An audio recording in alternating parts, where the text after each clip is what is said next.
सध्या महाराष्ट्रामध्ये उन्हाळा चालू आहे आणि त्यामध्ये बऱ्याचशा शाळांना सुट्टी आहे आणि त्या सुट्टीमुळे बरीच लहान मुलं आपल्या नातेवाईकांकडे, मामाकडे, आजीकडे, आत्यांकडे किंवा आपल्या मूळ गावी सुट्ट्यांसाठी गेलेली आहेत.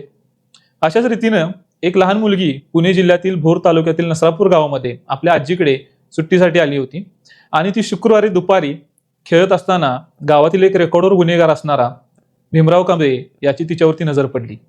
त्याने तिला आमच्याकडे गाय आली आहे आणि गोट्यामध्ये एक वासरू सुद्धा आहे, ते वासरू तुला दाखवतो अशी सांगून तिला तो गोट्याकडे घेऊन गेला.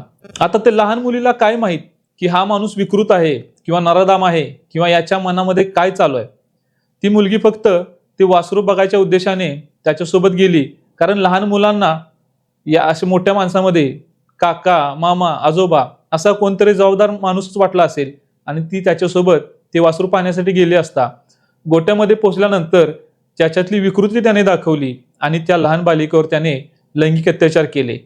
तिच्यावरती लैंगिक अत्याचार करू झाल्यानंतर ती मुलगी जर बाहेर गेली तर ही गोष्ट लोकांना कळेल, या कारणाने त्याने दगडाने ठिचून त्या मुलगीची हत्या केली आणि पुरावे लपवण्यासाठी तिचा मृतदेह शेणाच्या ढिगाऱ्याखाली लपवला आणि तो तिथून गायब झाला. काही वेळानंतर लोकांच्या लक्षात आलं, तिच्या नातेवाईकांच्या लक्षात आलं की आपली खेळतेली मुलगी जाग्यावर नाही.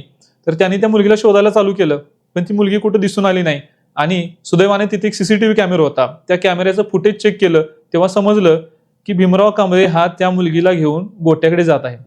आता भीमराव कांबळेचं रेकॉर्ड तसं असल्यामुळं, त्याची विकृती लोकांना माहीत असल्यामुळं लोकांना काळजी वाटली आणि त्यांनी भीमराव कांबळेला शोधायला चालू केलं आणि तो बनेश्वर फाट्यापाशी लपलेला लोकांना सापडला. लोकांनी त्यावेळी त्याला मारलं, त्यावेळेस त्यानं केलेल्या गुन्ह्याची कबुली दिली आणि त्याने हे सुद्धा सांगितलं की शेणाच्या ढिगाऱ्याखाली त्या बालिकेचा मृतदेह मी लपवून ठेवलाय. तिथे पोलीस आले आणि त्यांनी भीमरावला ताब्यात घेऊन पोलीस स्टेशनला घेऊन गेले. लोकांनी तिचा मृतदेह त्या शेणाच्या ढिगाऱ्यातून काढला आणि मागणी केली की हे करणाऱ्याला आमच्या ताब्यात द्या, आमच्यावरती जो काही तुम्हाला गुन्हा लावायचा आहे तो नोंद करा आणि त्याला जी काही शिक्षा द्यायची आहे ती आम्ही देतो. अशा प्रकारे लोकांनी आक्रोश मानून ठिय्या आंदोलन केल्यानंतर पोलिसांनी त्याला ताब्यात घेतले आणि न्यायालयात हजर केले असता न्यायालयाने त्याला 7 मे पर्यंत पोलीस कोठडी सुनावली आहे. सदरील गुन्हेगार भीमराव कांबळे हा रेकॉर्डवरचा गुन्हेगार असून त्याचं वय 65 आहे. याच्यापूर्वी 1998 मध्ये त्याने एका मुलीचा विनयभंग केला होता आणि त्या प्रकरणामध्ये कालांतराने त्याची निर्दोष मुक्तता झाली. परत 2015 मध्ये त्याने स्वतःच्या नात्यामधीलच एका अल्पवयीन मुलीचा विनयभंग केला आणि त्यामध्ये तो 4 वर्ष जेलमध्ये जाऊन आला आहे. कालांतराने त्या अल्पवयीन मुलीने तक्रार मागे घेतल्याने त्याची परत एकदा निर्दोष मुक्तता झाली. या प्रकरणामुळे गावामध्ये खूपच तणावाचे वातावरण असून गावामध्ये SRPF आणि पोलीस यांचा पूर्ण बंदोबस्त आहे. गावामध्ये बंद पाळला गेला, बऱ्याच ठिकाणी ठिय्या आंदोलन करण्यात आलं, रास्ता रोको करण्यात आले. अशी घटना घडल्यामुळे लोक चिडलेले आहेत आणि त्याचे पडसाद पूर्ण महाराष्ट्रावर दिसून येत आहेत. महाराष्ट्राचे मुख्यमंत्री श्री देवेंद्र फडणवीस यांनी या प्रकरणामध्ये, हे प्रकरण खूप निंदनीय असून या प्रकरणामध्ये लवकरात लवकर फास्ट ट्रॅक कोर्टामध्ये ही केस चालावी आणि आरोपीला लवकरात लवकर मृत्यूदंडाची शिक्षा व्हावी यासाठी आम्ही न्यायालयामध्ये मागणी करणार आहोत असे वक्तव्य केले आहे. राज्यातील प्रमुख पक्षांच्या प्रमुख नेत्यांनी या प्रकरणामध्ये अशा मागणी केल्या आहेत की याला खरोखरच लवकरात लवकर शिक्षा व्हावी, याला मृत्यूदंड मिळावा, ही केस लवकरात लवकर सॉल्व्ह व्हावी आणि त्या मुलगीला आणि तिच्या पालकांना या प्रकरणामध्ये न्याय मिळावा. परंतु आपण हे पाहतो की दरवेळेस एखादा बलात्कार होतो, एखादी घटना होते, त्यावेळेस लोक अपेक्षा करतात की त्यांना शिक्षा होईल, पण खरोखर किती बलात्काराच्या प्रकरणांमध्ये महाराष्ट्रामध्ये शिक्षा झाली आहे हे सुद्धा पाहणं एक महत्त्वाचं ठरेल. या प्रकरणामध्ये राज्यातील बहुतेक नेत्यांनी अशी मागणी केली आहे की या प्रकरणामध्ये लवकरात लवकर न्याय मिळावा, हा जो गुन्हेगार आहे त्याला मृत्यूदंडाची शिक्षा मिळावी आणि ती लवकरात लवकर मिळावी अशी मागणी जनतेची पण आहे आणि प्रमुख राजकीय नेत्यांची पण आहे. पण जर आपण या प्रकरणांचा मागोवा घेतला या प्रकारच्या, तर आपल्याला दिसून येतं की बऱ्यापैकी प्रकरणांमध्ये शिक्षा ही झालेलीच नाही. सध्या ज्या राष्ट्रपती आहेत द्रौपदी मुर्मू यांनी या पदाचा पदभार स्वीकारल्यापासून महाराष्ट्रातील 2 बलात्काराच्या प्रकरणातील आरोपींचे दयेचे अर्ज फेटाळले आहेत.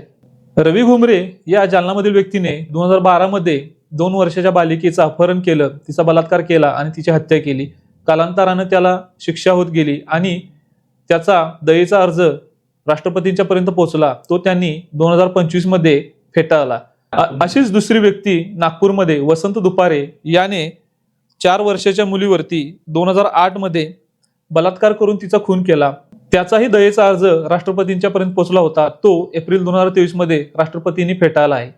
तरी पण या दोघांना फाशी झालेली नाही, कारण सरकारचं म्हणणं हे आहे की आमच्याकडे यांना फाशी देण्यासाठी जल्लाद नाहीये किंवा ती आता सुविधा नाहीये, म्हणून ही लोक आजही जेलमध्ये आहेत। पिडोफिलिया हा एक आजार आहे, हा एक मानसिक आजार, म्हणजे फक्त आजार नाही तर ती एक विकृती आहे। जेव्हा असा पिडोफिलियाग्रस्त व्यक्ती एखाद्या अशा लहान बालकांना किंवा बालिकांना किंवा स्त्रियांना पाहतो, तेव्हा त्याच्यामधली ती विकृती जागी होते आणि त्या विकृतीचं रूपांतरण अशा एखाद्या मोठ्या गुन्ह्यात होऊन जातं।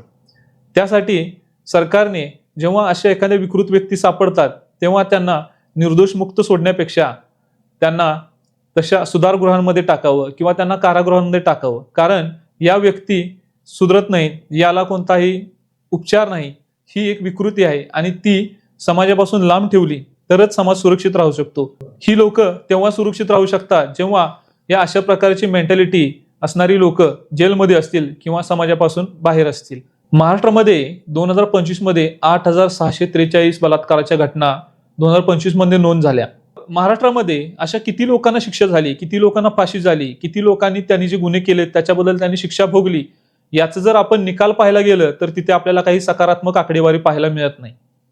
हा जो भीमराव कांबळे आहे याचं वय आता सध्या 65 आहे। याच्या सुनावण्या सुरू झाल्या, याच्यावरती वाद प्रतिवाद झाले, याने याची स्टेटमेंट बदलत राहिला तर 5, 10, 15, 20 वर्षे अशा प्रकारे ही केस चालत राहील आणि हा व्यक्ती कदाचित ती केस चालू असताना एखाद्या आजाराने मरून जाईल किंवा त्याचं वय होऊन तो मरून जाईल। तो जर जेलमध्ये असा आजारी पडून मेला किंवा त्याचं वय होऊन मेला, त्याने जे केलं ते भोगलंच नाही, त्याची शिक्षा भोगलीच नाही, तर जी मुलगी जीवानिशी गेली किंवा तिचे आई वडील किंवा तिच्यासाठी बोलणारा समाज यांना कधी त्याबद्दल न्याय मिळेल का, त्याची अपेक्षा आपण करू शकतो का?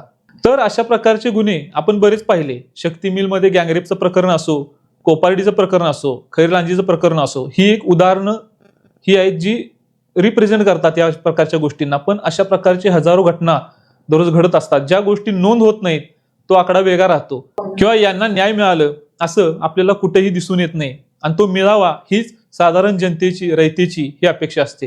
राज्य संस्था आणि न्याय संस्था यांनी जर मनावरती घेतलं तर अशा लोकांना शिक्षा होणं काही अवघड नाहीये, पण त्यांची इच्छाशक्तीच कमी दिसत असल्याने या प्रकारच्या व्यक्ती समाजात उजळ माथ्याने किंवा निर्दोष मुक्तता मिळवून उजळ माथ्याने फिरतात आणि जेव्हा ही लोक समाजात फिरतात तेव्हा समाजातील इतर लहान मुलं असो, मुली असोत किंवा स्त्रिया असोत किंवा इव्हन सज्जन लोकांनाही या लोकांचा त्रास नेहमी होत राहील, त्यांच्यापासून या लोकांना धोका राहील।